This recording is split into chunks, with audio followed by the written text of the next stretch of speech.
I'd like to bring to the stage one of the funniest men in America. He's a preacher, he's a humorist, he's an author. Please welcome the second funniest man in the building, Ken Davis!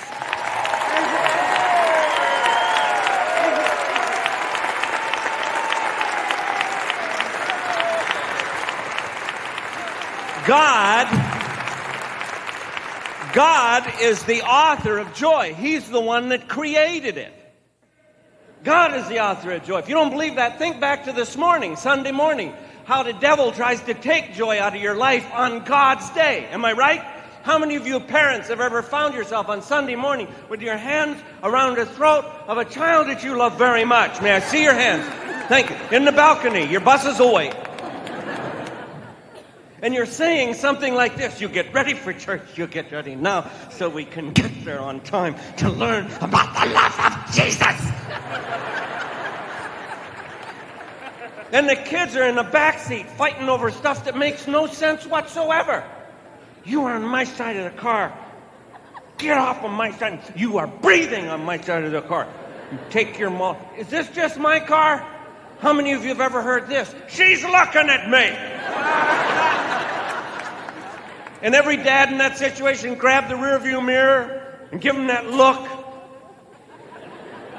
And then say this: you want me to come back there? You know how stupid that sounds? You know what your kids are thinking? Yeah, come on back. You're doing 75 miles an hour. Come on back.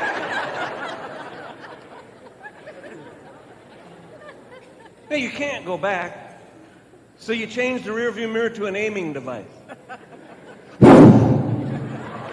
I'll come back there. Lean forward just a little. Come here. But what you forget is your kids know that one spot in the car your arm can never reach. You're swinging. They're going, strike two, Dad. I told that story one time. An old man came up to me and he said, you know, when you were talking, trying to hit your kid, he said, God spoke to me. And I thought, oh boy, another encourager. He's going to crawl up one side of me and down the other. So I just braced myself. I said, what did God tell you? And the old man said, God showed me that a touch on the brakes brings him right into play.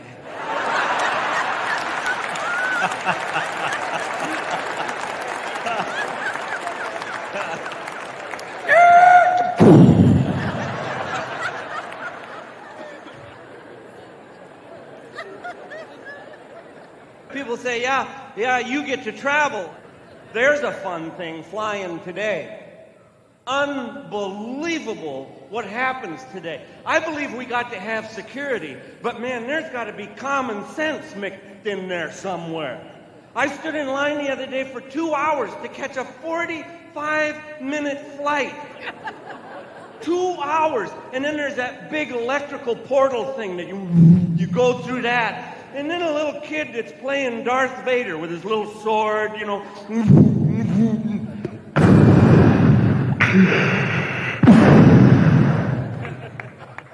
Scared me to death. He said, now put your luggage over there. And he starts taking out my underwear, laying it on the table, and then he came up, he had found a pair of fingernail clippers.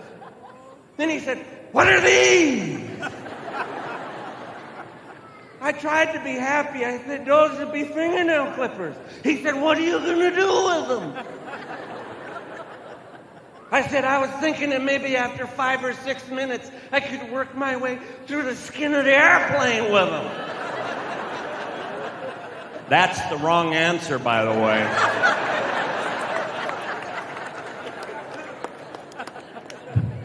I know what a full body search is now. He said, come over here. This is true. I'm not lying to you. He said, come over here. He said, take off your jacket. Put it through the thing. So I had to go back, put my jacket through. He said, take off your shoes. I started snickering. Little does he know that me with shoes off is a security risk. I put my shoes through. I'm telling you the truth. He said, sit in that chair. I sat there. He said, roll down your socks. I roll down my socks. He said, roll up your pant legs. I roll up my pant legs. And while he's doing that, some scraggly guy's dragging an axe through the thing. He's going to get on the plane. You know what he did? On my bare legs, he took his little Darth Vader sword on the skin of my leg and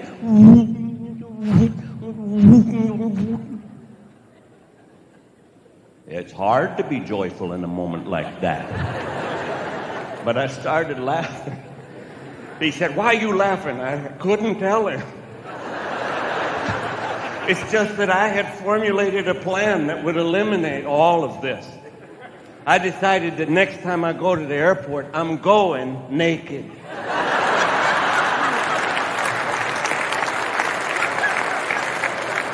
I'm getting dressed on the other side of the little portal. And I won't have to stand in any line either.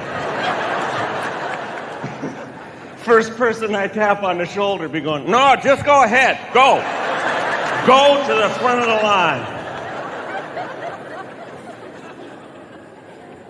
Feels good, doesn't it, to have your cheeks kind of burn a little bit, your eyeballs bugging out? That's what we're going to do tonight. We're going to laugh. It's okay. God created laughter. And I got some friends up here. And somebody. I got some friends sitting up here. And you're going to enjoy these people. I got a little piece of paper with the order of the program on it. And if I can read, I'm just going to read it to you. And I just want you to make them feel so welcome. You're going to love my friends. The first person I want to invite up here to do what God has created them to do is one of the funniest people I have ever met. It's one of the... Thank you very much. One of the funniest people that I have ever met. He is a gentleman who has traveled all across the world. Thank you. He's a gentleman that has traveled all across the world. He's a man of impeccable integrity. This is a man who has truthfully never missed a day of church in his life. And he prides himself in his physical condition, the tone that he has maintained in his body by running. He is the... Thank you very much. He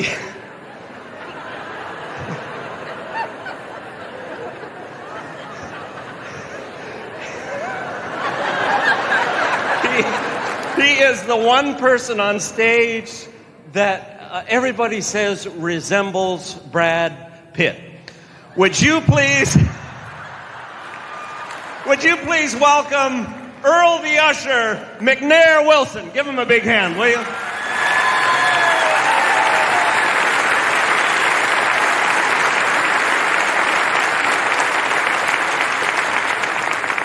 Great to be in church. Great to be anywhere. It's great to be here. Especially at a concert. I always get excited when I'm at a concert, whether I'm in the audience or on stage, because, I don't know, maybe some of you, I had a life-changing experience at a concert.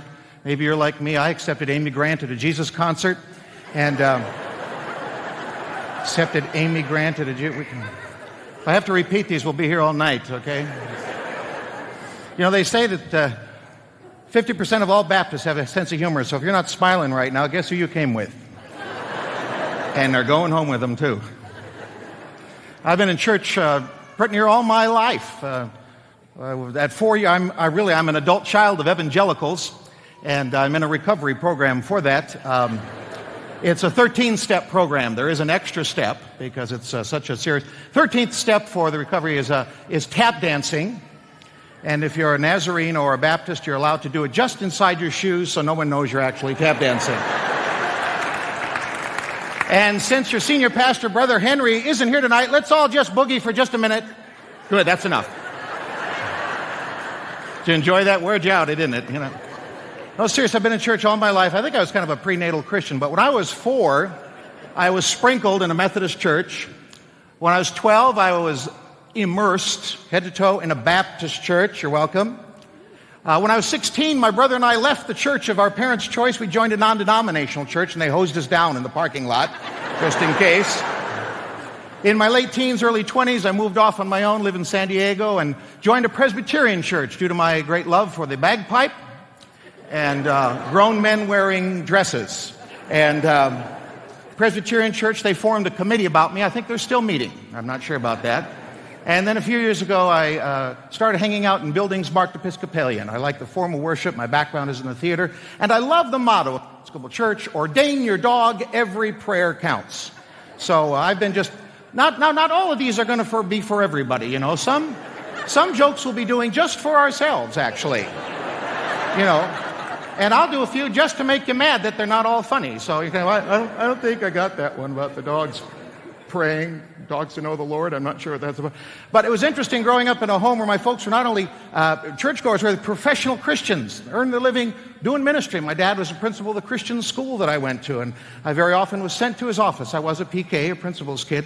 And because my dad was try to keep up. So if you laugh right at the edge of the joke, then you don't mess up me at the end. And that Hawaiian shirt is bigger than the state of Hawaii, sir. That's goodness sakes. And but it's great. It is great to be here. It's great to be anywhere. I had a gig that canceled this weekend. I was supposed to be at the Comedy Cave in Afghanistan, and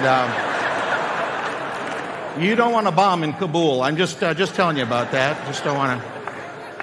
But you know, my dad had a pet peeve about the church. He was a lifelong Baptist. And he had a pet peeve that they never sang all the verses. He says, Baptists, they don't speak in tongues, but they're always saying the phrase, first, second, the last, please stand, sing the first, second, and the last, leaving out the demonic third verse. In fact, he had a theory that when evangelicals get to heaven, they have to spend their first 1,000 years in the third verse make-up tent. When he died, it was 10 years ago, this year, April 10th, 1992, we remembered that he had requested, when we were watching John F. Kennedy, President Kennedy's funeral back in 62, we remembered that he said, you hear that song? Eternal Father's Song? That's the Navy hymn. My dad was a 28-year Navy man. He said, when it's my turn to go, you play and sing the Navy hymn. So we remembered that. I said, Ma, we got to get the Navy hymn. She said, where am I going to get the Navy? I said, Ma, you live in Oceanside, California, Camp Pendleton. Downtown United States Navy is right across the street from you. She called me about a week later. She said, I got the Navy hymn. I said, what's the matter, Ma? She says, there were 16 verses. So even after he died, he got the last laugh. We didn't sing all 16, but we did announce that we're 16, and a lot of ministers there wanted a copy of that just so they could study it and see what it was like. So that's kind of the flavor of the home I grew up in. I went to camp every summer. In fact, I have a certificate at home that declares me magna cum laude for going to camp so often. But at the same time that I'm in the theater, I'm in the church, I'm also in the theater. Now, those things don't usually work together, but my mother was artistic and wrote our church pageant every year, Jesus and the Indians Go to Bethlehem, whatever the title was, you know. The bathrobes got a little nicer every year, or they'd hand them down from wise man to shepherd to, you know. And so I stayed in the theater all my life. And in 1996, having done years of street theater, I was a part of the company that initiated all the street theater out at Epcot Center. Of course, you know, Epcot stands for Eisner's Place. Come on, try it. Or no, maybe it was employee... another version was employee paychecks come out Thursday. Eternal polyester city of today. Anyway, it goes on from there. But I worked in the mouse factory, Mauschwitz, for about 10 years there. And when I left, I got hired by AT&T to do street theater at the Olympics in Atlanta. Now, don't ever try to say AT&T and street theater in the same sentence. I'm a trained professional, so I'm able to put those two very dichotomic things together. And I was dressed as kind of a nutty professor. I had just a billion of those pins, you know, had a lab coat, had a Hawaiian shirt. Not like yours. Mine was a nice one. And I had what I called my Baptist preacher's tie, and some short plaid pants. And so I was kind of in a clash all by myself. And we were there at the Centennial Park pipe bomb testing area and concert stage. And AT&T had built this big pavilion. Look, you can laugh now. You don't have to tell anyone you laughed later. Just built this big pavilion where all the athletes of the world could come with their families. And about the fourth day in, I was taking a break inside, had my lab coat on and the tie and the whole thing. And I saw this fellow standing there. He was one of these negative body fat people with a titanium rod fused to his spine. And he had this glow about him that people who are constantly exerting themselves physically, it looked like maybe one day he'd been scrubbing his nails vigorously and went up to his hands and just decided to finish off his whole body. So he had that kind of blood rushing to some other person's surface look about him. And I looked at him and he had the badge and the whole thing. And I said, you're an athlete? He says, yes, I am. I said, well, what country? He says, U.S. I said, oh, me too. And I showed him my badge. I said, what was your event? He says, a men's solo kayak. I said, men's solo? That's that one where you guys look like mermaids, that you're human from the waist up and fiberglass from the waist down. I said, I saw that. You got that paddle. It's like two paddles in one, and you're that river with all the rapids. I said, that's, he says, yeah. I said, how was it? It looked exciting. He says, very thrilling. A good course? He says, a great course. And we're talking for a minute, and I said, by the way, how did you do? And suddenly, the titanium rod was gone. His shoulders slumped so terribly, he could have flunked out of postal carrier's school. You'd never carried the bag. His face was crestfallen. I said, what's the problem? I said, I just asked him, how'd you do? He said, well, 6th place. I said, excuse me? Came in 6th place.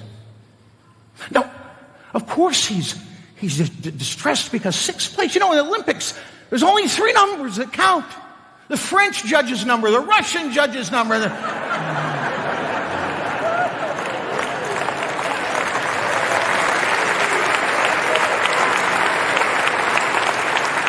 No, we know that it's 1st place, gold.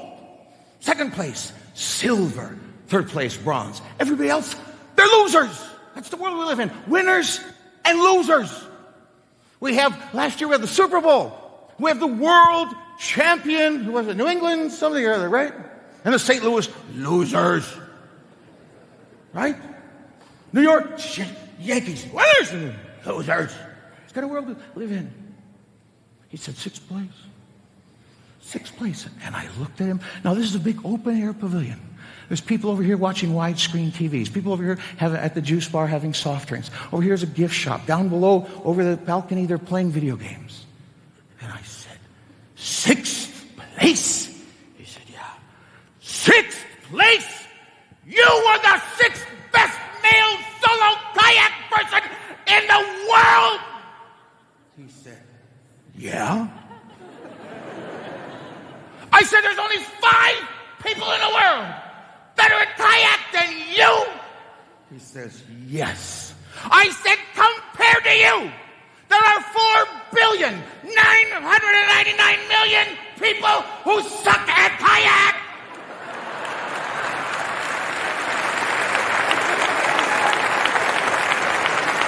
By the way, that's a technical kayaking term, so. He says, yes, there are. Suddenly the titanium rod was back. The blow was back in his skin. He's the 6th best in the world. On the planet. As far as we know, there's no kayaking in any nearby planets. Maybe he's the 6th best in the Milky Way. If I could tell you, you were the 6th best at something in the world, would you take it? You take it now. What if I could tell you you're the 3rd best, the 2nd best? What if I could tell you you're the best? You see, I believe when God finished the planet, he had a to-do list, a punch list of stuff left to do. He checked off, all right, Himalayas, 29,000. Grand Canyon, we did that. Pacific Ocean, okay. Barrier Reef, all right. Florida swamps, we got all that. All right. But there was some other stuff left to do. There was something named Ken Davis was on the list, not done yet. Shh, don't go there. And on the list, there was a little thing that says Bob Stromberg. And on the list, there's a little thing that said Jim Henry. And on the list, a little thing that said George Bush. And on the list was your name. And across from your name, ... was the person in charge of completing the part of creation that is you. And if you don't do you, the idea that God had, that is you, the best you the world will ever see, then creation is incomplete. And when you do you, you inspire me. Have fun tonight.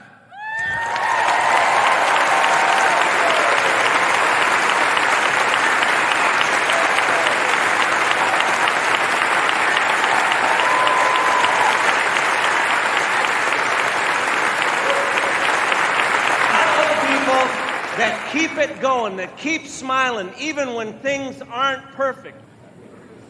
Joy isn't something that goes away because of circumstance. Thank you for reminding us of how God made it. Hey, the next person up is a person that I heard a CD.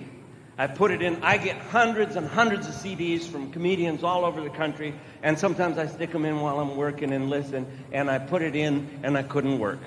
I loved it so much. It was so unique, so different from the everyday thing that you hear. And I asked this young lady to come, and because I wanted my friends in Orlando to meet her. Her name is Joyce Sankey. She comes from a long, long way. I want you to make her feel very welcome. Joyce Sankey.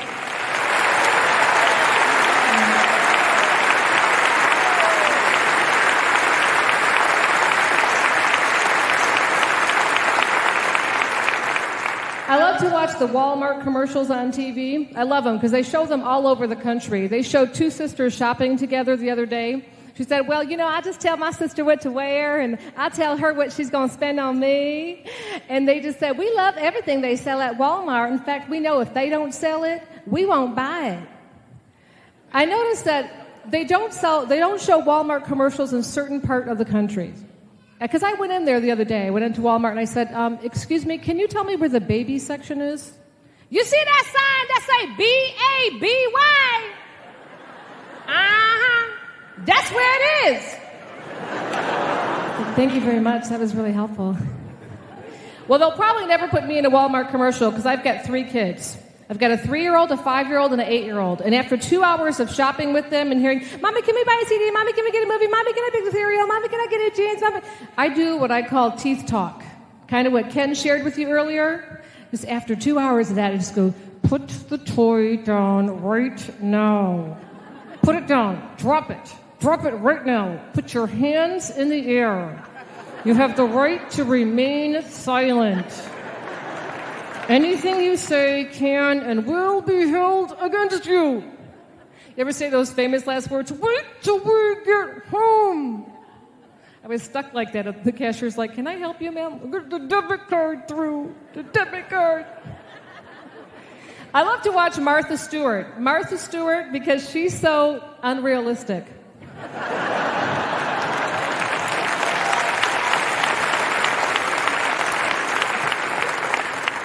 Martha Stewart on making an apple pie. First, I select a fresh, succulent Granny Smith from the very orchard that I grew. It's funny. My mom and my parents, they actually came from Syria. They came from the Middle East about 45 years ago. My dad never had an accent, but my mom cracks me up. She goes, hey, I've been in this country 45 years. People still ask me, where are you from? Ma, you got a little bit of an accent, maybe? This is a true story. About 12 years ago, she dropped me off at a Presbyterian church. She says, go find someone to marry, engineer, go. Good for you, go. I can't believe it. I'm going to walk out of service going, look, Mom, I'm engaged. He passed the ritual of friendship, and here I am. Actually, I did meet an engineer at a Presbyterian church, and I did end up marrying him. Oh, I love it. I'm surrounded by engineers. I mean, my brother-in-law, my father-in-law, my father, everybody I know is engineers. I love them because they're the most chronological, logical, functional, structural, organizational, cheap people I've ever met.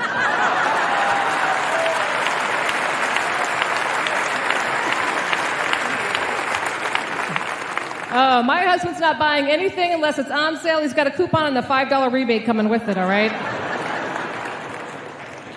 The only kind of restaurants we can go to is where the entertainment booklet tells us to go.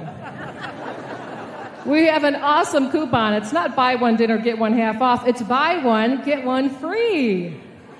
The word free makes the Imagineers very, very happy, yes. He just cracks me up. Now, you know that you're living with an engineer when you drive into the garage and there's an orange ball suspended. telling you just how far to pull in. Because you don't want to hit the garbage cans, 200 points. I didn't marry just any kind of engineer. I married the elite group, the perfectionistic kind. You know that kind? My dad was just like that. You could walk into my dad's closet, and it was like walking into a department store. All short-sleeve shirts are hanging here. The pants were hung in a row according to the rainbow spectrum. All shoes must point north. I walked into my dad's closet one time, and he went, can I help you? I said, I'm looking for the ladies' dresses. Down the hall to the right, okay? You never want to get on the wrong side of an engineer because they'll begin to lecture you. They will. It's like, for the Be On Time lecture, press 1. For the Stay in the Budget lecture, press 2. How to get more organized, press 3. To repeat the messages, press 4. You never want to tell them you heard a rattle noise in the car. All of a sudden, they become attorneys. Approximately what time was that noise? Exactly where in the car were you? Honey, I was driving to the store. Well, you know what? If they ever get on your nerves, what you can do is take a map and right before their eyes, fold it the wrong way.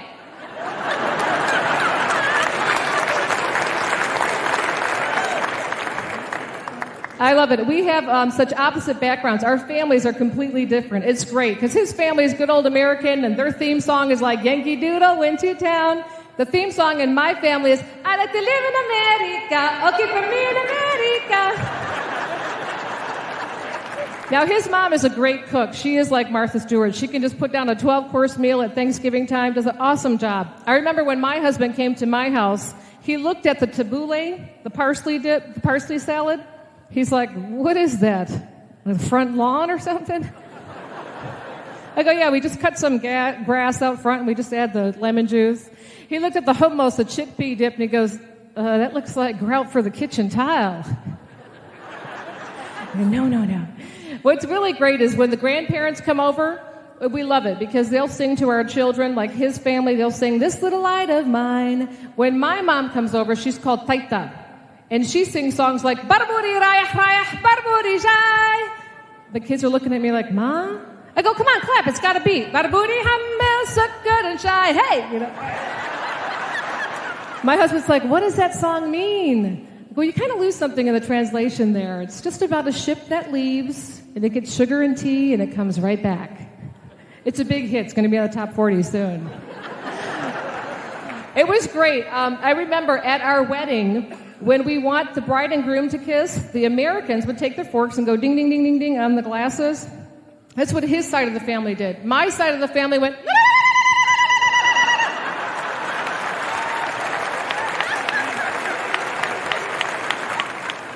Oh, I remember trying to teach my son a scripture verse because I wanted him to win awards.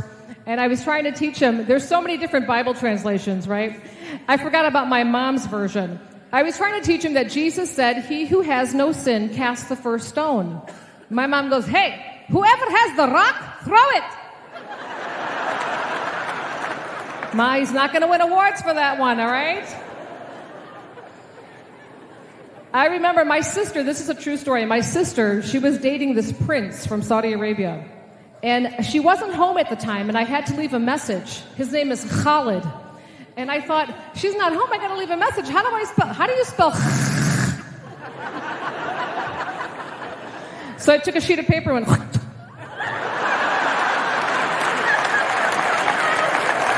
and she knew who it was. Thank you very much.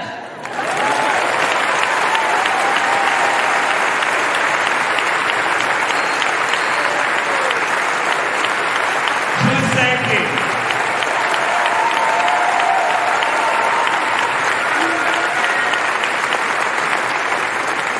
Bob, come up here for a second. I want to introduce you to this young man. I want you to welcome my friend, Bob Stromberg. Thank you, Ken. Thanks, everybody. I did grow up in a church much different than this. My church that I grew up in would fit in this building, in this room. And I don't mean just the church. I mean the steeple, the parsonage, the parking lot, and the Tasty Freeze across the street. It would all fit comfortably in this area. The ball field right over there. It would all fit right in this room. But I'm thankful for that church and those people because I had the opportunity as a young boy, 5 or 6 years old, sitting around a Sunday school table with my two friends, Kurt and Phil. I had two friends. I had the opportunity that day to invite Christ into my heart. And I'm so thankful. I'm eternally thankful that I had that opportunity. However, there were some things about being a church kid that I did not particularly appreciate. And perhaps the greatest of these was the whole concept of the church pew. The pews in my church, I know this as an adult now, I don't think were actually designed to be sat in. It was a right angle kind of deal. In fact, I think the back tilted in just a little bit. And my mom and I used to gloss them up, shine them up just to a high gloss every Saturday night. It was her volunteer job, and I volunteered. Well, she made me help her do that. Hard maple. We would gloss those things up so you could see your face in the wood when we were done. In fact, when I was 4 or 5 years old, from a sitting position on Sunday morning, I could look right up my nose. I did that off. The problem is they were very, very slippery pews, especially for a kid in cotton pants. And so I tended to be uncomfortable, and I would fidget a lot, at which my mom would say, sit like a big boy. I knew how to sit like a big boy. If you're raised in the church, people, you know how to sit like a big boy or a big girl. Show me once how you sit like a big boy or a big girl.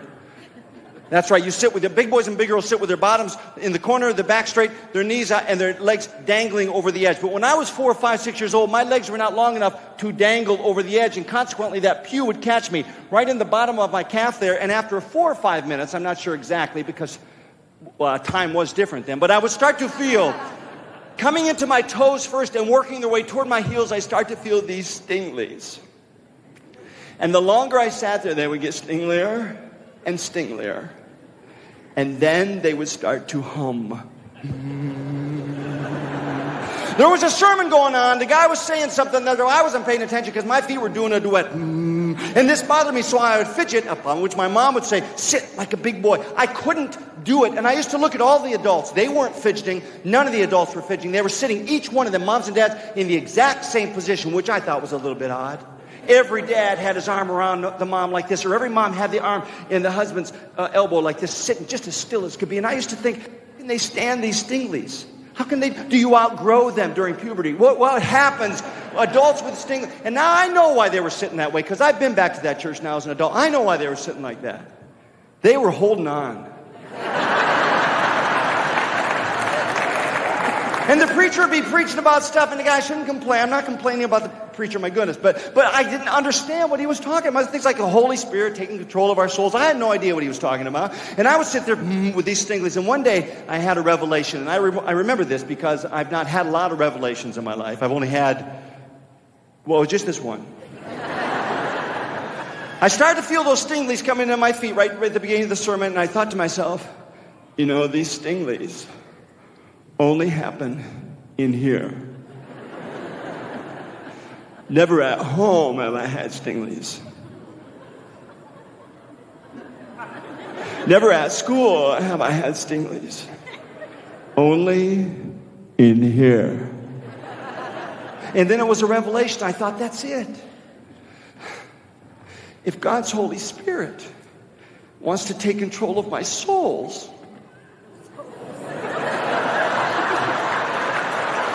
what better way than right in through the top of my toes? I looked, my feet went completely dead. This scared me, so I scooted down. You didn't scoot down on those slippery pews, not in those pants. I got down a degree, maybe 2 degrees, lying on the floor, looking at those old brown hymnals and pressed pant legs and those funny old lady high heels. I mean, the heels were funny. So. And then again, the pastor, and again, I don't complain about the pastor. My goodness, especially him. He was an interim guy. You know what an interim pastor is. That's the guy who comes to serve your church for a short while you're waiting for your permanent pastor to come. He was our interim pastor for 6 years. Judgment was his favorite theme. He enjoyed judgment. Luke 12 was his favorite text. I remember this because he did a 6-year series on Luke 12. Some of you probably recall Luke 12 was the text where Jesus said primarily to his disciples, which are right down front, but they heard him clear in the back. Jesus said, one day, all that you have hidden will be revealed. One day, all that you have whispered in the inner ear behind closed doors will be shouted from the rooftop. One day, all that you did in the dark places will be shown in the daylight. I didn't like this verse, even as a 5 or 6 year old. Because you see, there were things as a 5 or 6 year old I did not particularly want my mom and dad to know about. And then I would read those verses and I go, oh, shoot. You know. Jesus is talking about a judgment day when all that I wouldn't want you to know about me, you'll know. That's a devastating thought. I should think it would be to all of us. I can't even relate to such a terrible thing. And then this little voice in my head says, yes, you can, Bob. Remember the Christmas concert. Annual elementary school Christmas concert. Big deal in our little town. Every September 8th or 9th, all 400 of us in the elementary school would begin preparing for the annual elementary school Christmas concert. I'm dreaming of a white Christmas, we sang in September with the windows wide open and the mercury climbing near 98, 99 degrees. Chestnuts roasting on an open fire. We fluted in October with the sweet smell of burning leaves beckoning beyond the playground. We wish you a Merry Christmas. We rooted in November like a cheer at the last home football game, and then it was December, and the pressure was on. You've got to sing, children, Miss Nagel would say, wiping the sweat from her brow. In 1 week, all of your parents shall be seated out here.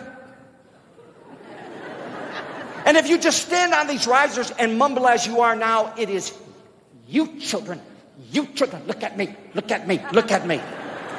It is you children who shall feel foolish, not I. This was a lie that Miss Nagel told us every year for motivational purposes. And it worked pretty well, especially for those of us who are younger didn't know any better, you know. Of course, the exact opposite of what Miss Nagel said was actually the truth, right? Hey, if you are one of 400 mumblers, you do not feel foolish if you're mumbling. You feel foolish if you're singing. On the other hand, if you're the director of a 400-voice children's choir singing Chestnuts Roasting on the Nomenire, then you feel pretty foolish. You've got to sing, children, now look at me. You know, whenever Miss Nagel said look at me, I would feel these little giggle bubbles coming up. Because, you know, shoot. We were already looking at her. If Miss Nagel was in the room, folks, we were pretty much looking at her. I describe her to you as I remember her as a second grader, understanding, of course, that it's a different world down there. We forget what it's like to be like. I might see Miss Nagel today, and I might say, why, Miss Nagel, do you remember me, Bobby Stromberg? I was in your choir in the first, second, third, and fourth. But I don't think the conversation would look like this. Because Miss Nagel was to us a giant. Miss Nagel was the largest woman, or man for that matter, that any of us had ever seen. She wore her hair high on top of her head with a shape and texture not unlike that of spun cotton candy. She wore elegant black plastic pointy glasses with precious gems, emeralds, rubies, diamonds, the real thing right there in the corner. And at the base of her many chins, she wore a string of pearls that kind of looked like they connected her head to her trunk. You know. You've got to sing, children, now look at me. We were looking at her already. Now sing it like this. No possible way. Miss Nagel was an operatic wannabe, folks. She went to Juilliard School of Music for a week. There's no way we could sing it like she did, especially with laughter spraying out our second grade nostrils. So all of us felt very foolish. December 17th, seated in our classroom chairs, looking at our reflection in the window that usually went out to the playground, but of course it's dark now, so that was different, you know. And then somebody came to the door. I don't recall who precisely or specifically it was, but I do remember it was a woman, and she said, "It's time." And we stood, all of us, many long lines of nervous students walking down that long primary corridor, turning left by the Johns and down that long secondary corridor, down that low stairway and through the girls' locker room. There was some laughter. Up the stairway, directly across the center of the gymnasium, they put down the plastic stuff. Down low stairway and through the boys' locker room, up the stairway, across the hall and through the cafeteria, down, I don't know, 8, 9 flights of stairs maybe. And through that hot boiler room, up several flights of stairs and through the teacher's room that smelled so funny. And then up another long flight of stairs and onto the brightly lit backstage where Miss Nagel met us with kind words of encouragement. "Now sing out."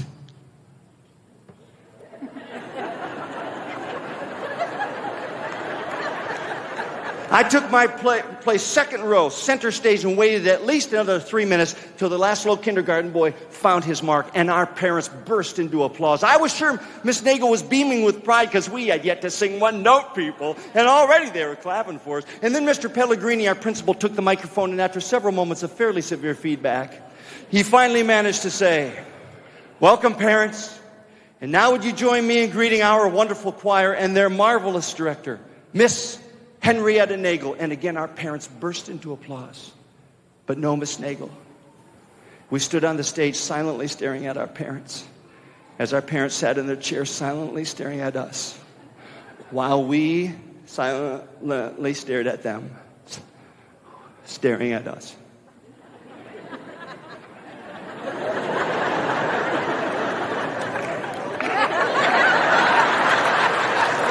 The little kindergarten girl in the front row, you know, the really tiny one with the severely drooping white tights. She went like this.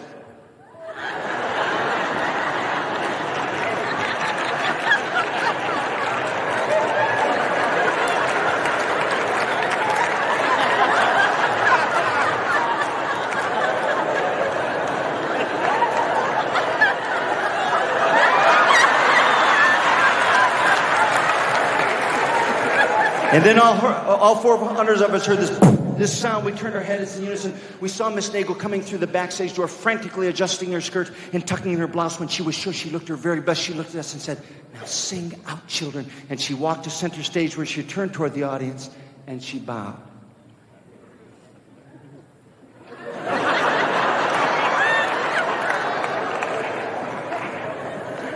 It was at this very moment that all 400 of us in the choir realized that something was terribly wrong. Though speaking for myself, I was not entirely sure what it was. Apparently, Miss Nagel had tucked the bottom of her skirt into the top of her girdle. Before me, not 6 feet away, clearly, indescribable, actually undecipherable for a second grade boy, was this abstract sculpture of stockings and straps and buttons and dimples and sort of a white material like my sister's bathing cap. I was not entirely sure what this was, but somehow I just sensed this ought not be on our elementary school stage. The little kindergarten girl started to say, "Miss Nagel, you're," but before she could finish, Miss Nagel spun around and led us into Deck the Hall. I don't think we sang it very well. Speaking for myself, I was so terribly preoccupied with the commotion in the front rows, I pretty much stuck with the fa-la-la-la-las right through the verses on that song. During the whole thing, one of our moms was tapping at Miss Nagel's feet trying to get her attention, but Miss Nagel, more animated than I'd ever seen, didn't seem to notice. As far as I could see out in the audience, including my own parents right down here, every mother had her hand over her mouth. And every dad had his face in his lap. We ended with one last fa-la-la-la-la-la-la. Miss Nagel spun around and bowed again, this time to deafening silence. At which time the little kindergarten girl said, "Miss Nagel, your bottom is showing."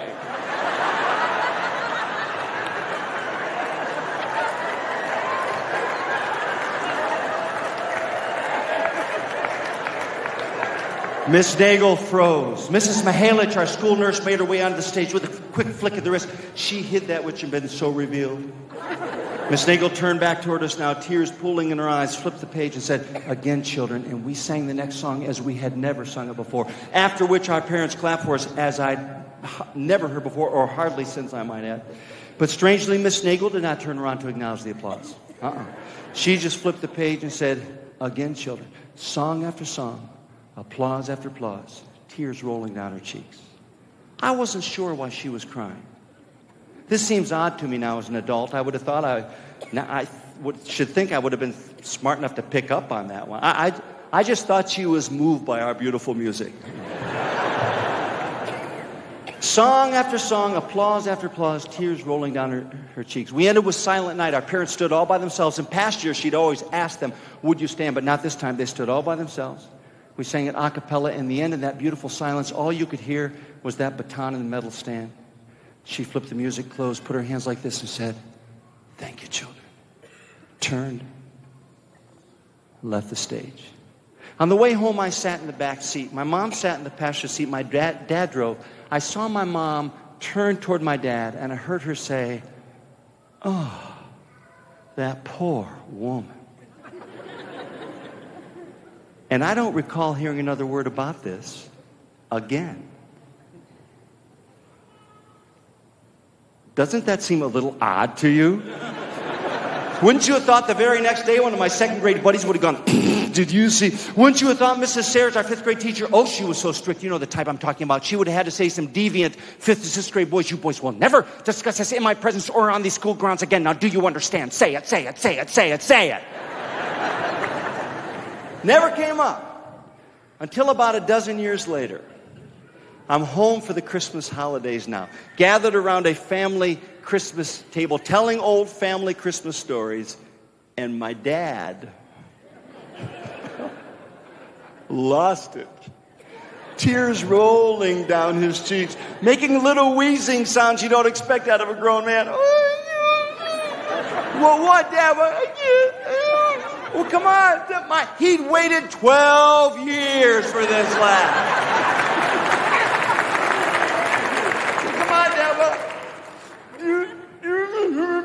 My dad said something like, do you remember Miss Nair?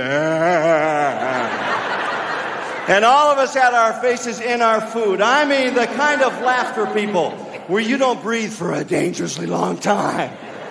After which, almost on cue, all of us went, oh. But it wasn't, oh, doesn't it feel great to laugh? You know that feeling, huh? It was, oh, and almost to a person, that poor woman. Because you know the truth, don't you? At least you adults know the truth. It wasn't funny that night. Nobody laughed that night. I dare say no one was even tempted to laugh. It wasn't funny. It was just so painful. Because when you think about it, what's worse than somebody revealing the very stuff they would wish to remain hidden forever? And I know one day I'm going to stand before my Maker God, and all that I wouldn't want you to know about me, you'll know. So if you're interested, just be patient. And when it's all said and done, I believe that God will look down to me and say to me, Bob, almost as if he'd forgotten, Bob, is this true? And I'll say, every word. And he'll say, then are you condemned for these sins? You know what the good news is? I don't believe I'll need to respond at that moment. Because I believe I will hear a familiar voice saying, oh no, Father, not condemned. For those are the very sins for which I died upon the cross. And Jesus will wrap his arms around me, and we will spend eternity together. And I look forward to being there with you. Thank you, everybody. God bless.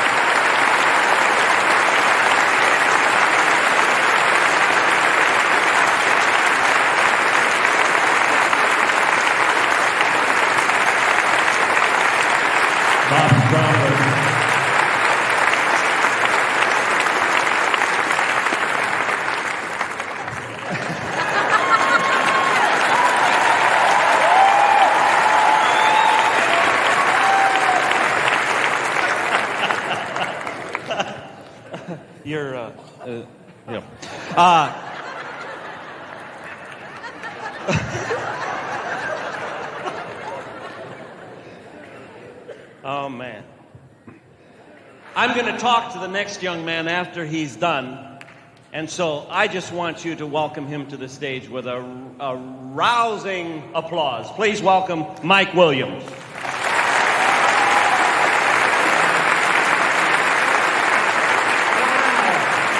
Thanks. Thank you so much. Girls, where are you going? They're going to the bathroom because there's two of them. Yeah. Yeah. Guys don't do that, you know. Guys don't go, hey, I gotta pee. You want to go with? You know, guys don't do that. I'm sorry. We'll see you later. You know what's fun to do? You can do this at your church because somebody every Sunday gets up to go. Wait till they get out of the room, they can't hear you, and just go, "Excuse me, Pastor. Stop a second. Hey, everybody, switch sides." It's great to be here, and I appreciate the applause, and the pressure's on because you got like 3 applause at the end, and now if I don't get that, I'm going to feel bad, and so I'm out here last night. I'm in Shreveport, Louisiana. Oh, thank you. Somebody from Shreveport, great. I won't mention the name of the church, Broadmoor Baptist, but anyway, I got there and I was setting up and I was in my normal setup clothes. I'm from Florida, so shorts and a t-shirt, and I'm setting up and I'm getting ready to go back to the green room to change into church clothes, polyester. The biblical fabric. So anyway, I'm getting ready to change. This lady walks up to me, stood about this tall. She walks up, she said, "You're visiting here with us today, aren't you?" And I said, "Yes, ma'am, it's my first time." And she said, "We love to have visitors at Broadmoor." And I said, well, thank you. She said, "You come back and be with us anytime you want to." And I said, I will, thank you. She said, "You're going to have a good time today because we've got a guest comedian that's going to be here." And I said, "Well, cool, comedy, I like that." She said, "I'm not only that, but he's going to preach to us too." And I said, "Good." She said, "Will you come back anytime you want to?" I said, "Ma'am, I will, but there's something you need to know. I'm getting ready to go in the back and change into church clothes and come back out here. And if I don't tell you now who I am, when you see me up there, you'll feel that I didn't tell you all the information I could have told you when I should have told you, and that'll make you angry. Ma'am, I'm the comedian this morning." She looked at me. She said, "You're the comedian?" I said, "Yes, ma'am, I'm the comedian." She said, "You're the man of God that's going to break forth the word of life to us today?" I said, "Ma'am, I'd never heard it put that way, but yes, I'm going to be breaking forth there here this morning." She looked me up and down. True story. She looked me up and down. She put her hands on her hips. She said, "You're fat."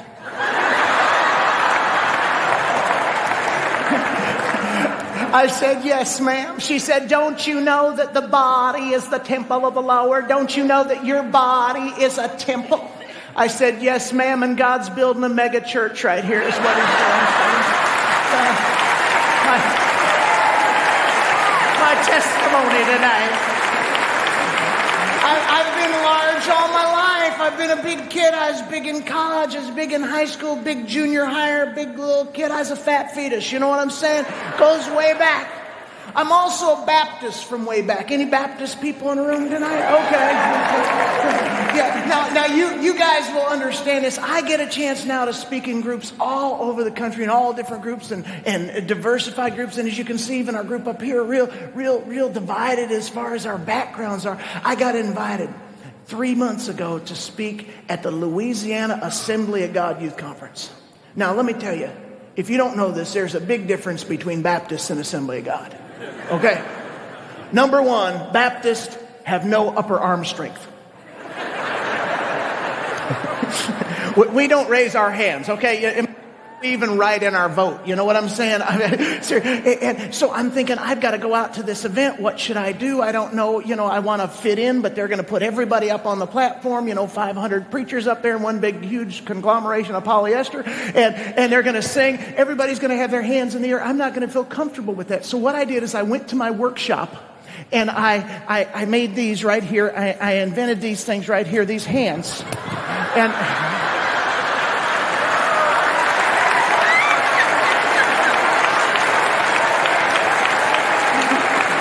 I fit right in just perfectly, You gotta have fun, you really do. I believe that God wants us to have a good time. He wants us to enjoy.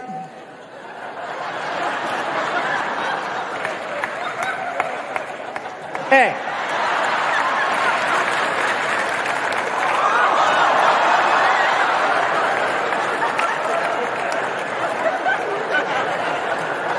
I didn't do jokes in your 15 minutes.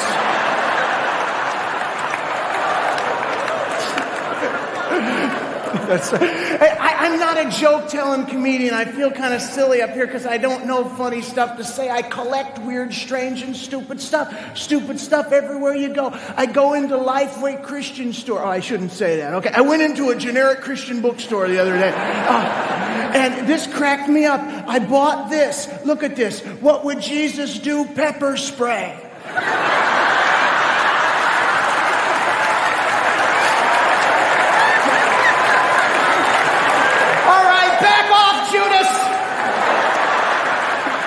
You kiss me one more time, you're getting it in the eyes. I'm sick of this stuff. You know, what's next? So what would Jesus do? Radar detector? You know, beep, what would Jesus do? He'd slow down, you know. Stupid stuff wherever you go. There's stupid stuff. There's stupid stuff at major restaurants around the country. I walked into a Chili's restaurant 3 weeks ago in Edmonton, Alberta, Canada, and they had a sign over the little hostess table. It said, "Restrooms, please wait for hostess to seat you." No! The stupidest sign of all has to be the one that we've all seen. Everybody's seen it. Every comedian I know has talked about this. I just want to take this little bit to maybe another level. In their effort to be politically correct, they have chosen to place a little sign on the drive-through window of the McDonald's restaurants. Okay, now everybody say drive-through window. Drive-through window. Everybody say little sign. So we've got a and a. I want to show you an enlargement, a blow-up, if you will, of the actual sign found on the McDonald's drive-through window. This is it right here. It says, "We have menus in Braille."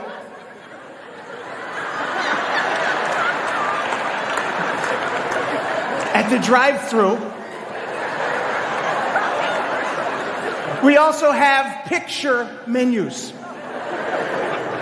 Braille menus for people who can't see. The sign. Or drive-thru. Picture menus for people who can't read. The sign. I thought I'd have a little bit of fun. So, I went back to McDonald's.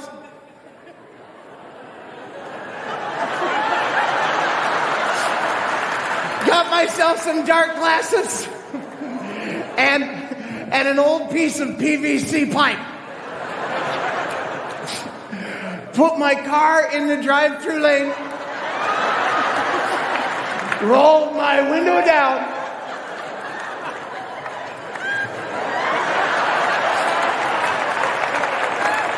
And drove around. I'm tapping down the side of the building. I get up to that little window. The girl goes, "Oh, can I help you?" I said,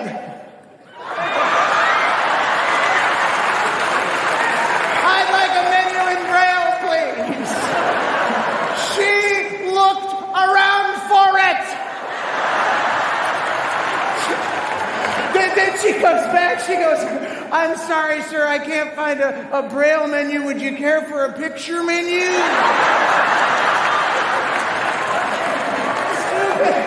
Stupid stuff wherever you go. I like to have fun. I did this. I made this. This is a bumper sticker that I made. Just kind of help me share my faith. It says, "Caution, in case of rapture, this car will swerve as my mother-in-law takes the wheel." And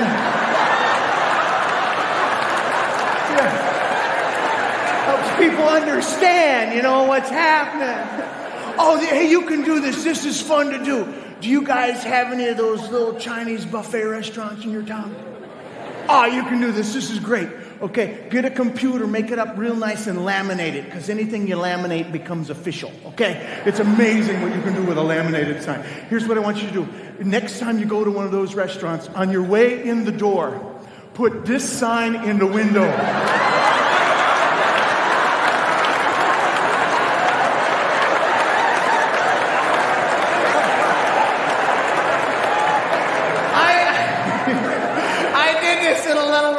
called The Great Wall, and they thought it was so funny.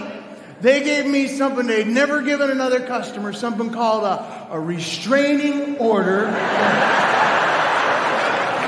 Cool, okay, I'm having fun tonight. Can I do some songs?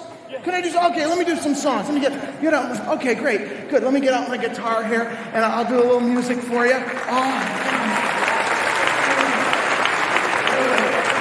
All right, terrific. Here we go. Beautiful. All right, cool. It's a little guitar. Those people are looking up going, he's huge. It's perception, man. It's a small guitar. I started, doing comedy a long time ago when I was a kid, but I had no idea that this is what God was going to call me and ask me to do. I had no idea. I was just getting bored in church, Really, because we didn't have the big screens to put up the songs anymore, We had the book with all 27 verses. And your church might have left out verse 3, but mine didn't. We sang it twice for emphasis. I mean, and you just get bored. So as a kid, I'd sit there and my mind would be going. You got to understand that was I had that attention deficit disorder. Now you probably never would have guessed that. Okay. See, I've outgrown it now, because I'm 40, okay? I'm 40 years old. To help you understand how that fits in, I grew up 3 years before the invention of Ritalin, okay? I grew up under an experimental medication called the belt, okay? So that was my history. But I used to kind of rewrite the songs. I'd sit there and do stuff like, will we get out of this church before noon? There's no chance of that. No chance of that. So I would just rewrite the church hymns, stuff like, will there be a month without a business meeting fight? There's no chance of that. No. Or will we have a full house on visitation night? There's no chance, And that was I would rewrite the different songs, and then on the scene, contemporary Christian music hit. And Amy Grant came out, and I fell in love. And I started rewriting her stuff. Elsie died, there's no more milk 'cause Elsie died.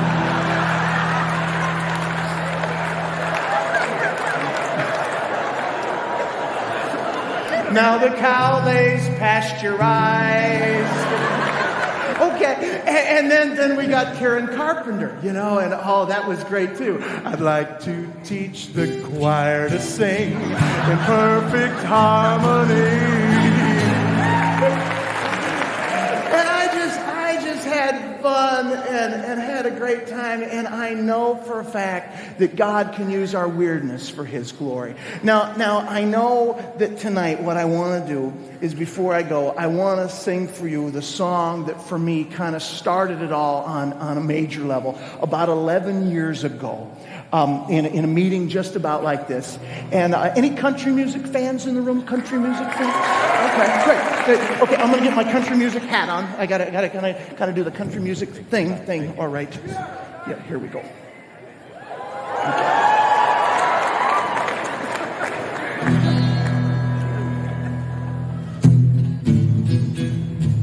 Do we have any fog? Do we have fog? No fog. Okay. Thanks for reading the contract. Appreciate that. Okay. By the way, does anybody know how to get these off a hat? I don't think they look good on a hat. No, I'll tell you what I did is I got myself a bunch of these little security stickers, and I put a little tie clip on them. And now every time I go to the store,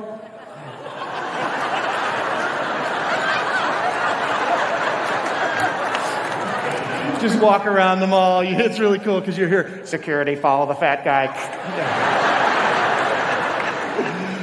Oh, this song started it all for me a long time ago. Little Garth Brooks tune for you country fans in the room. Well, gotta get country.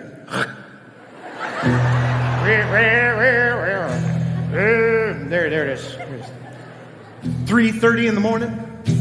Not a soul in sight. I pulled into a Taco Bell, I was feeling alright. Ordered me a bean burrito, some pintos and cheese. Went home and ate them, went to bed and went to sleep.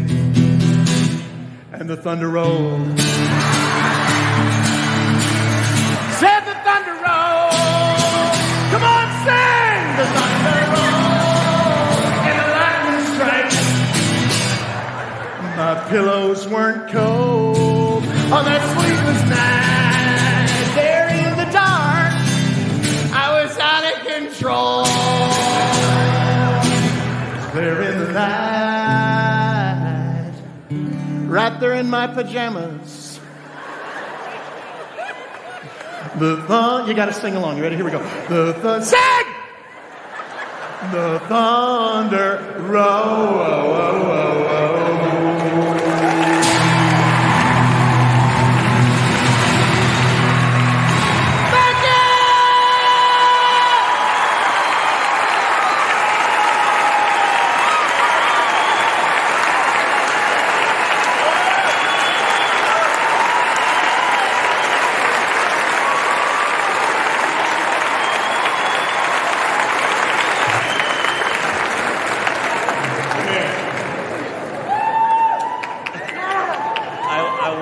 I want you to know, from my heart to yours, you are a sick man.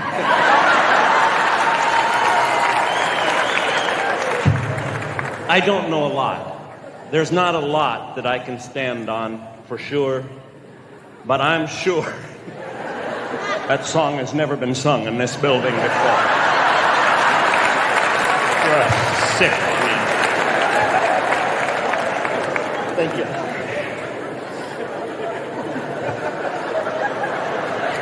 I was hoping to be invited back someday, but sorry. You know, that's okay. I'll tell you what. I want these folks to know a little bit about you. I know the story of your life. I know the amazing thing that God has done in your life. And for me, I want you to do something. Would you tell the folks just a little bit about the very beginning of your life? My background is that I'm a street kid from Chicago, Illinois. That's where the family that I was born into. Ooh, okay, a couple people have been there. It was a mission trip, right? Yeah, okay. Yeah. I didn't think you were from there because you weren't armed. And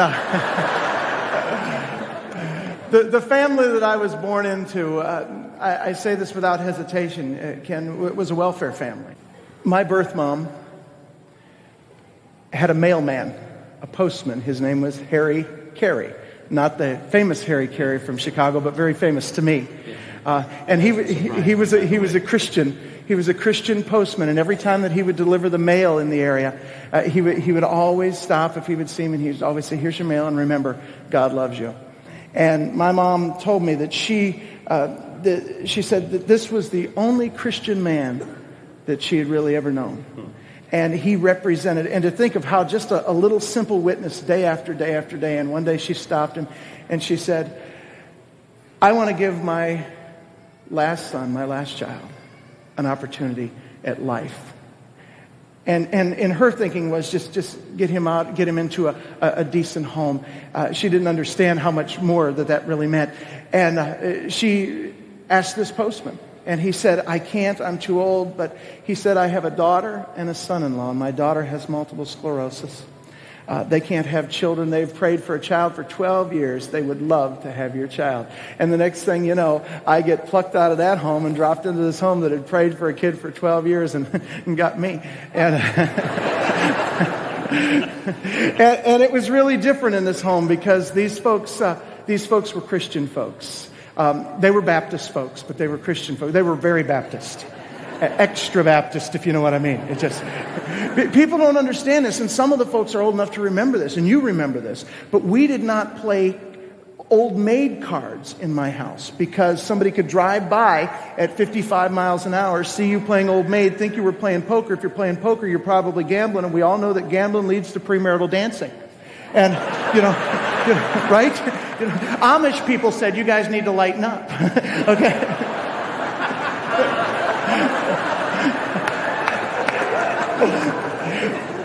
My dad was a Sunday school teacher, which meant that every Sunday... This is my favorite part of the story. Every Sunday, I got an extra lesson because Dad would practice in the car. And I mean, he was hardcore. If we got to the church before he was done, he'd circle until he got it. And one day, on the way to church, Dad had finished his lesson. And he looked back in that rearview mirror, the same one that he had used with the arm. Yeah. And he said, "Mike, are you ready?" And I knew what he meant. I said, "Yes, sir." And he pulled that green 1967 Chevy Impala over to the side of the road. And I knelt in the back seat and prayed in a very simple way and asked Jesus Christ to come into my heart. And that day, God changed my life. And I've never gotten over it. Well, I'm glad, man.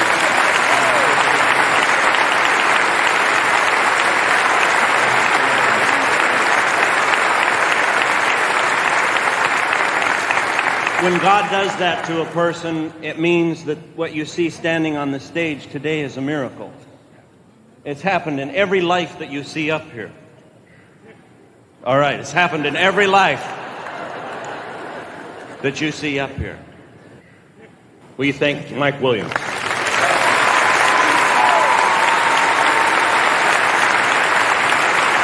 man.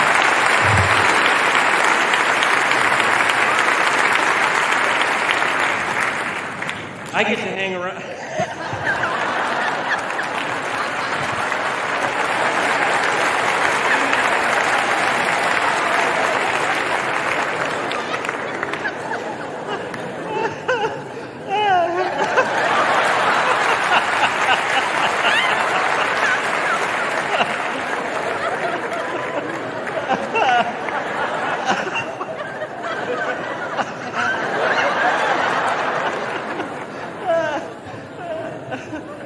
Sit down.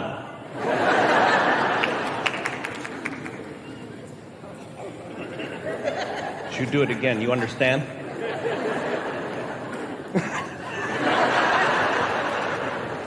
It's crazy being around these people. I love it. Can you imagine hosting something like this? Mike has traveled with me across the country. I never know what he's going to say. From now on, when two people get up to go to the washroom, I'm going to go, "Oh, Lord, please, keep him quiet. Keep him quiet." Oh, he's great. That's the way we are. None of us are right. None of us. Something wrong with every person up here. They're all like me. You know what my favorite thing to do on a Saturday morning is? To drive my motorcycle out to the highway near our home and just sit on my motorcycle with my wife's hairdryer and point it at cars and stuff.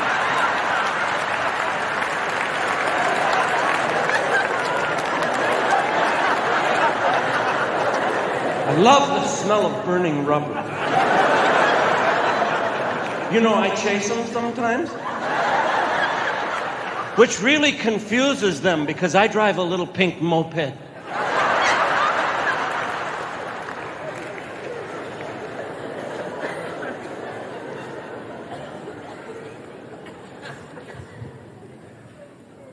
What is your name?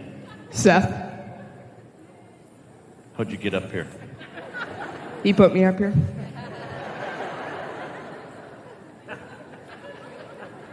Do you do comedy? No. Do you know him? Yes. Well, he's our next comedian. That's a good thing. He's been here before, right? He's been at this church before. Oh, yes, he has. And do you like him? Oh, he's my favorite. Besides you. Besides you.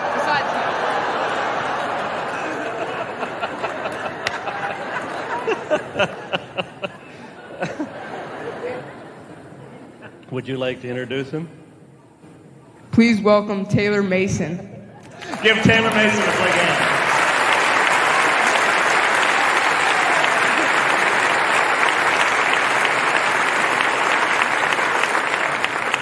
You are the man, Seth. Well, wow, this is great. Let's get to know you guys. This has been a great night. What an evening. But let's get to know you. So many people in here. If you're the oldest sibling in your family, applaud. Let me hear you guys. Where are you? There they are.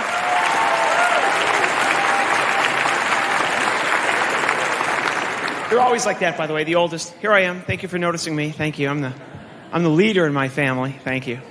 That was good, but watch the tone and the vibe and the difference. Watch this. Youngest, may I hear from you, please.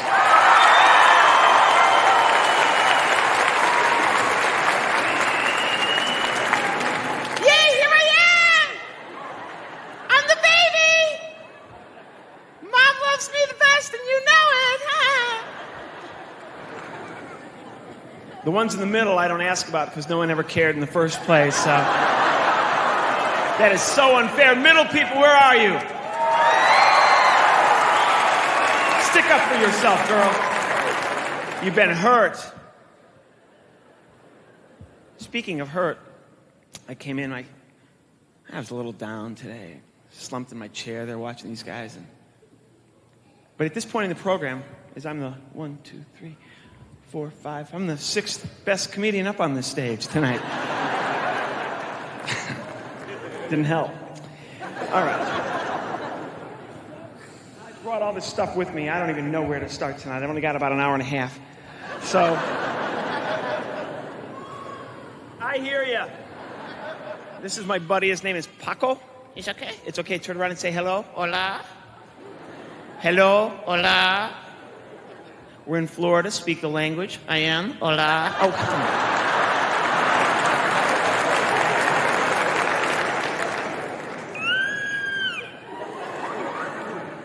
¿Cómo está?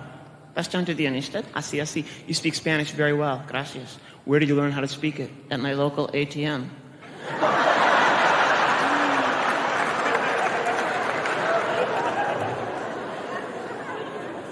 I know you like Florida. Oh, I love Florida, senor. What's your favorite place in the whole United States of America? Washington, D.C. Why is that? They love pork.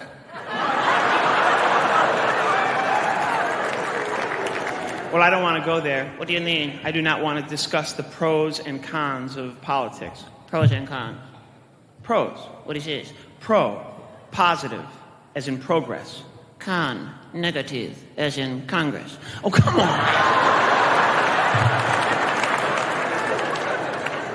Nobody wants to hear that tonight, Paco. They know. Do you know anything about politics? See? Okay, give us a definition of the word politics. Politics. Okay, it comes from 2 words. All right. The Latin, poly, which means many, right? And ticks, which are blood-sucking leeches.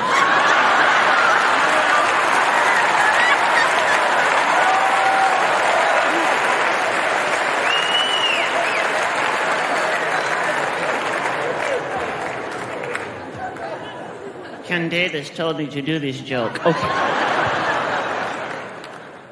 You will sit here. Oh. You're a nice little pig. You're a nice man. Okay. I brought all the stuff that I could possibly bring with me and fit in here. I made a scarecrow when I was a kid. Come here, man. We're doing a show. What? Ken Davis and friends. Leave me in here. No, it's going to be fun. Davis? Yeah, he's here. Oh, great. This is my buddy Romeo. Look at my foot. You're right. What is this? We're doing a program. We're at Brother Jim Church. Yeah, we're here. Where's my mic? We have 1 microphone. Good church. Yeah, it is. This is my buddy Romeo. How you living? I'm good. I thought we'd start with some music. You start? I'll start. Are you ready? Yeah, here we go. Do that for me. Thank you. You're welcome. They didn't get that joke. That's okay. That's all right. We are going to die. No, we're not. No, we're not. What are you laughing at, Davis? You do it all the time.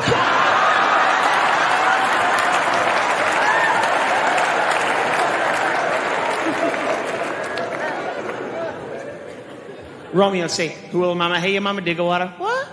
You do what I do. Say, who will mama, hey, your mama, dig a water? I ain't going out like that. Come on, Romeo. Who will mama? Who will nana? Hey, your mama. Hey, your nana. Dig a water. Dig a water. Good. Who will mama? Hey, your mama. Dig a water. Who's your nana? I'm your daddy. Let's get out of here. Oh, come on.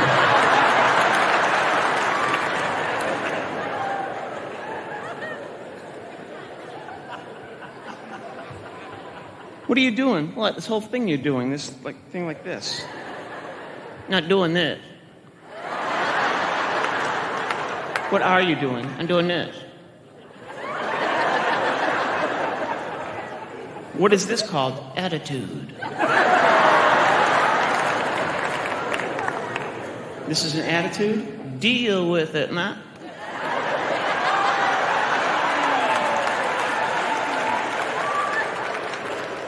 Where did you get an attitude? Working at Disney World. Oh, come on.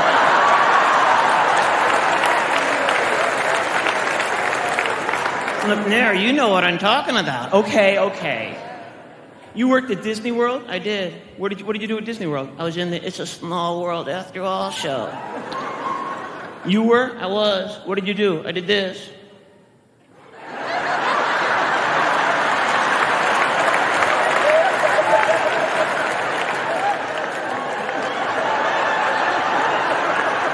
It's a small world after all. It's a small world after all. Okay.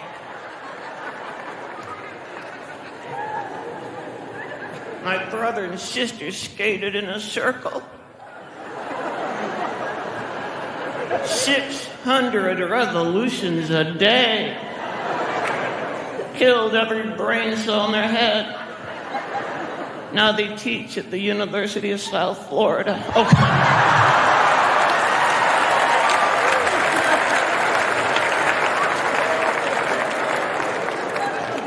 University of South Florida is a fantastic university. Say what?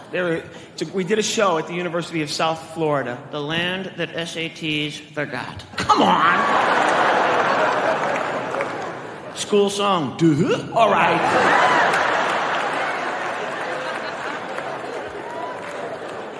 The whole crowd sat there like this. Romeo, stop it. It can talk. Okay.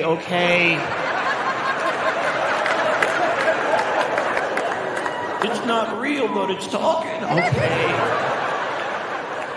It's the devil. Run. Okay.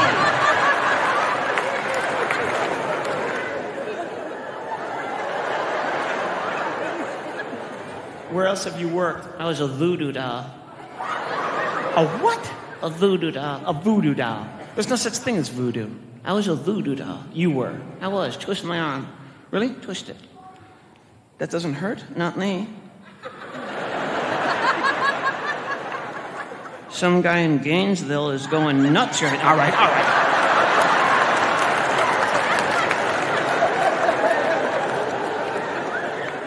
Where else have you worked? Sears? You worked at Sears. I worked at Sears in the children's department. Hold up my leg. I did this.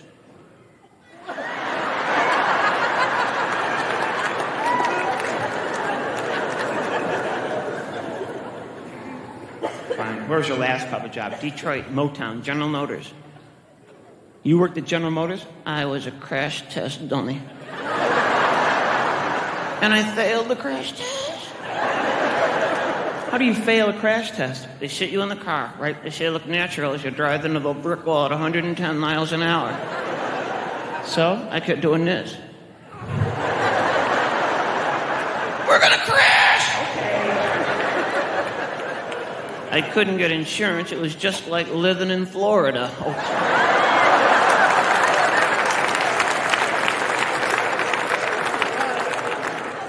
What is that guy staring at? He's just watching the program. You, sir, what are you looking at? Leave him alone, Romeo.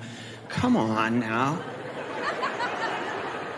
You want to have the stare down? I'll win. Mine don't close. Okay.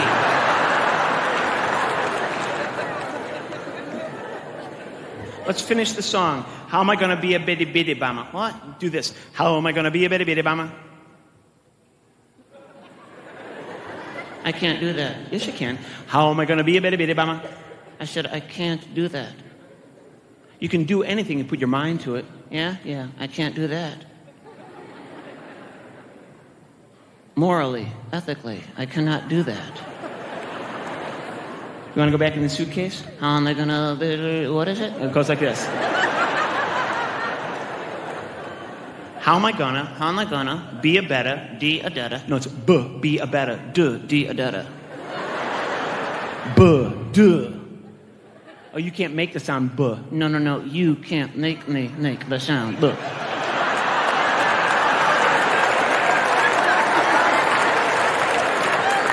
What he's saying is he can't do it because he's a puppet. I am not a puppet. No. What are you? A mannequin American. Whatever. They got that joke. Okay. Except for Davis. Come on.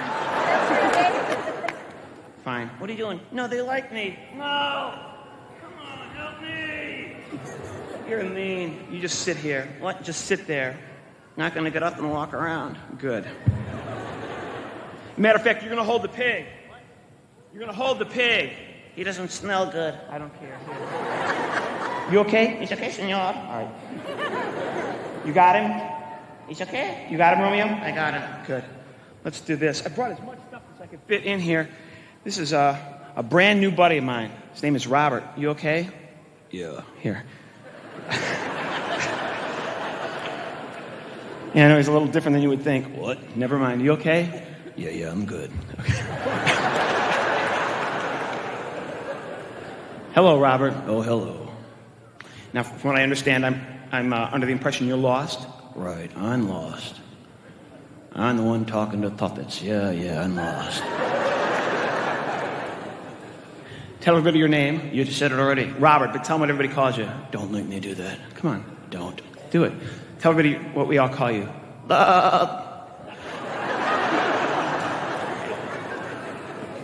You are a jerk. Okay, well, I'm sorry. You are lost. I'm searching. Okay, well, you're in as good a place as any to find... Are you my dad? No. My father? No. My grandfather? No. No.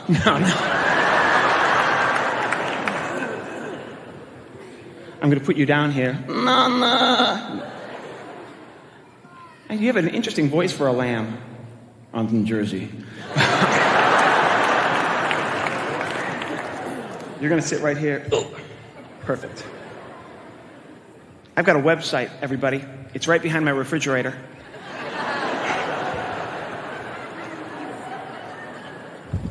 We're in church. I can't think of a better place to bring out this lady. You met Romeo. If you got Romeo, you have to have the equal and opposite reaction to Romeo, and that would be... Come here. I got you. I'm pretty proud of this. This is Juliet. Mm-hmm. Okay. Are you okay? You're making me wiggle. Okay.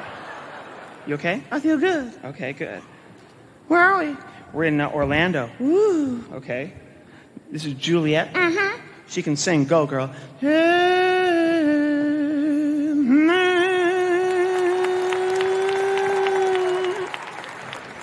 Hey. Okay, girl. You ready? Mm-hmm. Go ahead and sing it. All God's children got traveling shoes. Amen. All God's children got traveling shoes. Girl, you sing great. Mm-hmm. You sing better than I do. That's because the women are superior to men. Why are women superior to men? What's a woman's best friend? Woman's best friend is a diamond. What's a man's best friend?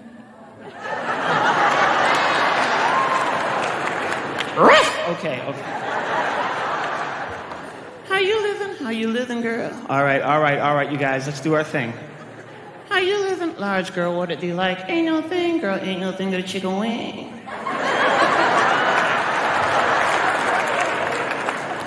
Julia grew up in a neighborhood not too far from here. Uh-huh. Tell them what it's called. Toys R Us. Did you ever meet Rainbow Bright? No. I know her. Okay. Nobody cares. Ready? Yep, here we go. Okay, let's start. You start? I'll start. No. Shush. Ready? Yeah. A wad out and chew. A dodo, skiddy-dot. A wad out and chew. Skiddy-odo. A bodo, skiddy-dot. A wad out and chew. Little little kitten, notin' dotin', little boat, cut it out. What's wrong? You know what's wrong. No, I don't. Stop it. There's a problem? You're messing with my head. Who is? You are. Me? Yep, him? Yeah. Who? You. Who are you talking to? Right now? Yeah. I'm talking to you. Me? Yep. Him? Yeah. Who? You.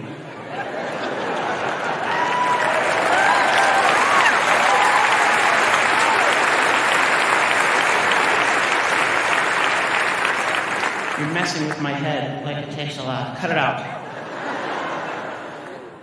A why don't you? A why don't you? A dodo skidida, a why don't you? Well, it did little kitten, nothing doting, little boat, no skidiodo, a bodo skidida, chimichanga, enchilada, Jose Canseco, okay. And skidiodo, a bodo skidida, no, shush. A bodo skidida, a why don't you? Well, it did little kitten, nothing doting, little boat, no skidiodo, a bodo skidida, no, a why don't you? Nice job, you guys. Take a bow. Thank you very much.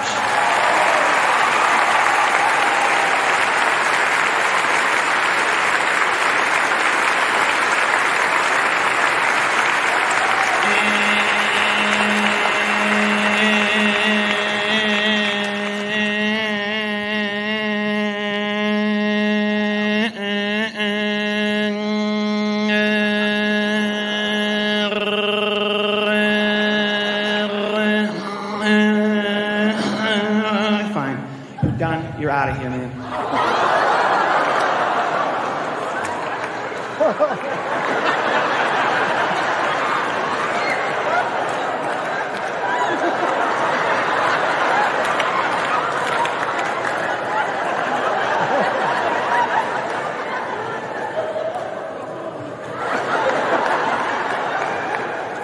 I'm footloose. What happened to the voodoo guy in Gainesville, man? Nice to meet you folks. God bless.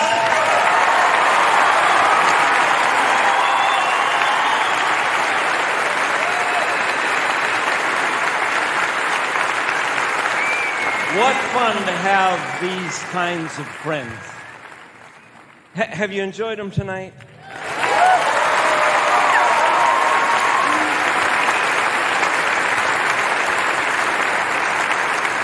Let me tell you, we have something in common more than just that we love humor. A lot of our friends, if you multiply the friends that Joyce has and Mike has and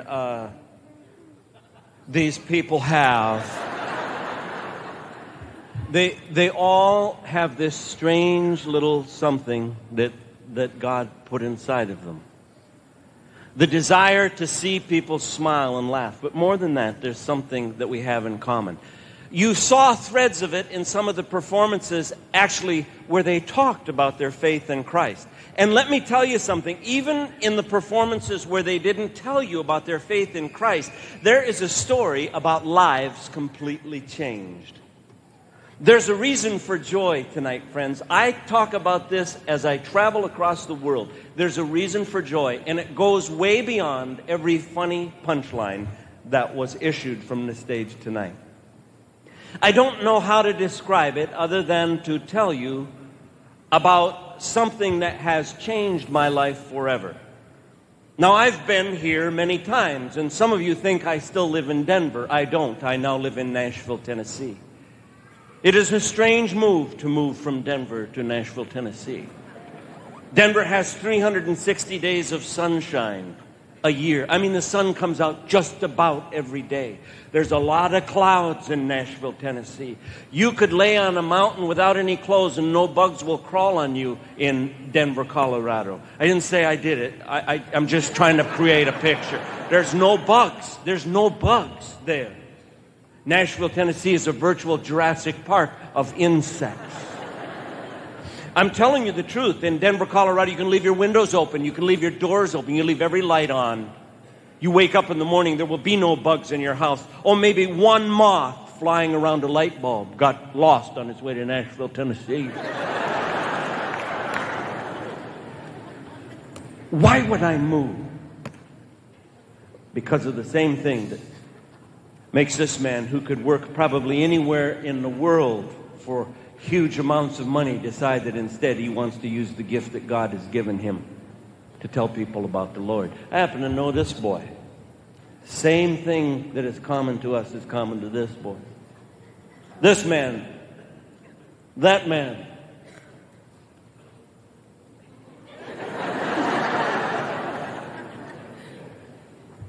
I stood in the hallway of a hospital in Denver, Colorado.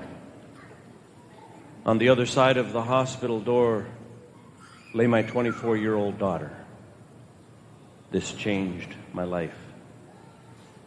She was giving birth to my first grandchild. This is different than a lot of you have experienced. I see a lot of folks that are my age. Let me tell you, the birth thing has changed dramatically. We had 15 people in there until 10 minutes before the baby was born. When I had my children, they had a restraining order that kept me anywhere from 5 miles close to that hospital. You guys remember that? We were having a party. I was worried about my daughter. I said, "Are you okay?" She put down the glass of orange juice she was drinking, looked at the monitor and said, "I'm having a contraction." I remember when my children were born, I leaned over and said to my wife, "Are you having a contraction?" That's the last thing I remember.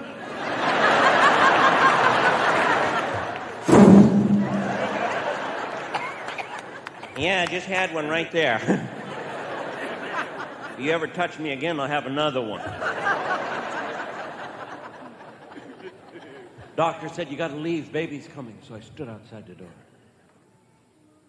How many grandparents here? Raise your hand. Folks, these people know something you don't know. That one day, those of you who haven't experienced that are going to hit side of the head like somebody clubbed you with a 2x4. It comes out of nowhere. Doctor said, "You got to leave." And I stood there. And I heard the cry of a child that had never been heard on the face of the earth before. A child connected to a voice. A child who had remnants of my blood running through her veins. I don't know about the rest of you grandmas and grandpas, but I collapsed. When that baby cried, my knees buckled and I fell to the floor. I learned something that day. You collapse in the hallway of a major hospital. People come from everywhere. I learned something else that day. Never let them do that thing to you. That hurts like fire. And when they start on that, you can't get them to quit.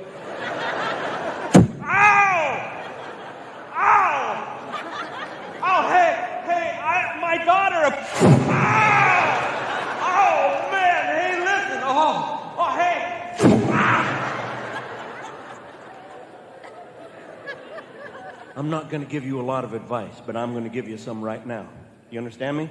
If you ever are laying down and you hear anyone yell clear, stand up.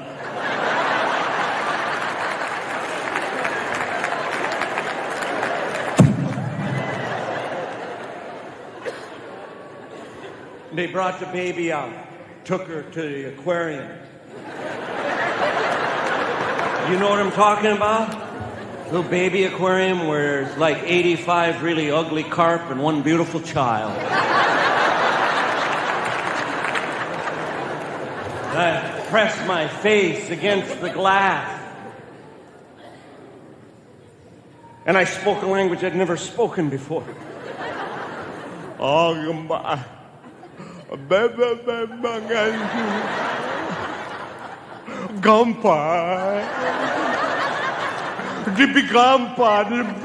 Then Nurse Cratchit came out.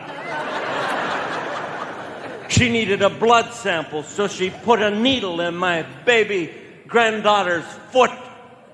Then I watched her face wrinkle in pain, and her arms began to writhe, and I began beating on the glass. I was 50 years old, and I'm beating, going, "Cratchit, come here! You, bring your needle with you. I'm going to show you a blood sample." I learned something else that day. It only takes the SWAT team 2.5 minutes to get to the hospital.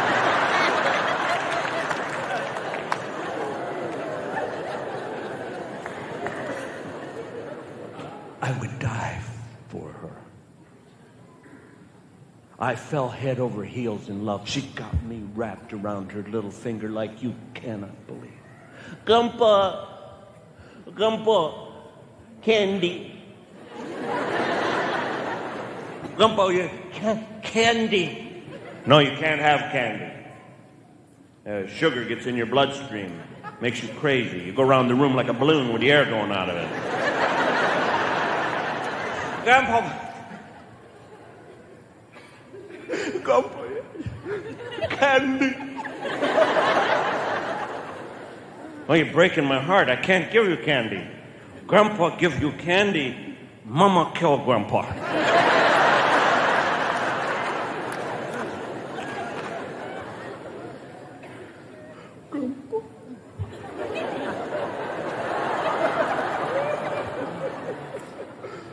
I love you. Okay. Here, you can have some candy. Yeah, it's a Baby Ruth. There you go. Good for you. It says baby right on it. And Ruth was in the Bible.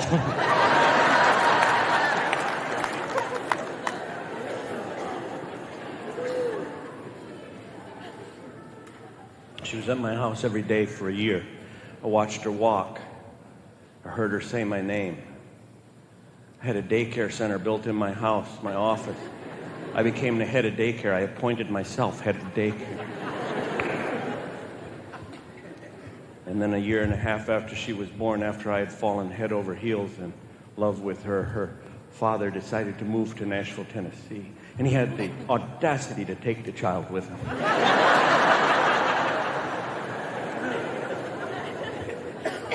And I sat on an airplane one day at 30,000 feet. My wife said, "What do you think about moving to Nashville, Tennessee?" I said, "I can't. I love Colorado so much." On the way to Guam, at 30,000 feet, I took out a tablet and I wrote all the reasons I wanted to stay in Colorado. No bugs, sunshine, hunting, fishing, all of the things that I love so much. The gorgeous scenery, hiking, horseback riding. It filled an entire page. And then I turned the page and I wrote all the reasons I wanted to move to Nashville, Tennessee. And there was one name on that page, Kylie Brielle Shear. Now we live where there's 1,000 bugs.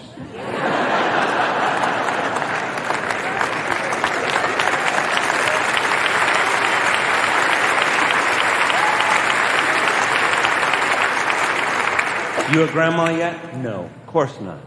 You a grandpa yet? Of course not. We still have something in common. You know what brings us joy? You know why we're seated on this stage? You know why we have chosen this path in our life?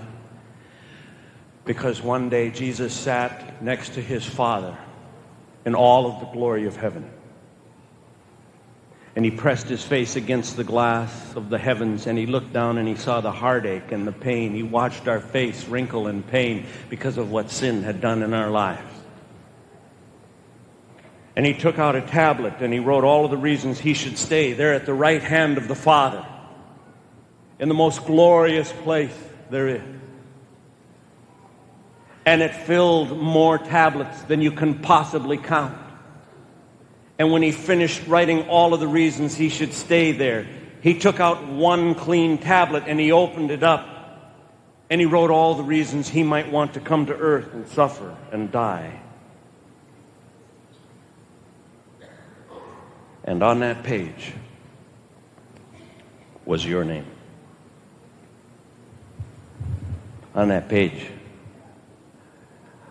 thank God, was Mike's name. On that page was my name. That's what we have in common. These are friends who have been loved and forgiven by a wonderful God. And the reason that we're here today is to tell you there is a reason for joy. Laughter belongs to God. But way beyond that, real joy doesn't come from just laughing. Real joy comes from knowing that you've been forgiven. And it's our heart's desire not only that you go home with a ton of laughter in your heart, but you go home with the Christ that died for you in your heart. Forgiven, clean, because he is the reason for joy. I thank you for your laughter. But more than anything else, I pray that you will trust the Christ that came here so that you might be free, so that you might live even in the face of trouble with joy that never goes away. God bless you. and good night.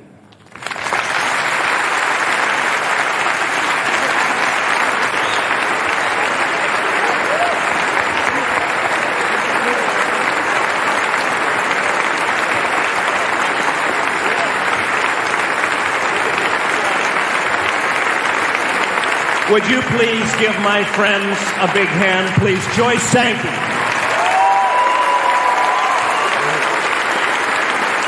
Taylor Mason, would you let him know you appreciate it? Bob Stromberg.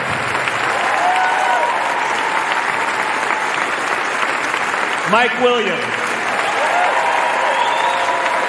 Our friend Seth DeArmas. Let him know you appreciate Seth DeArmas. And McNair Wilson. Let these folks know how much you appreciate it.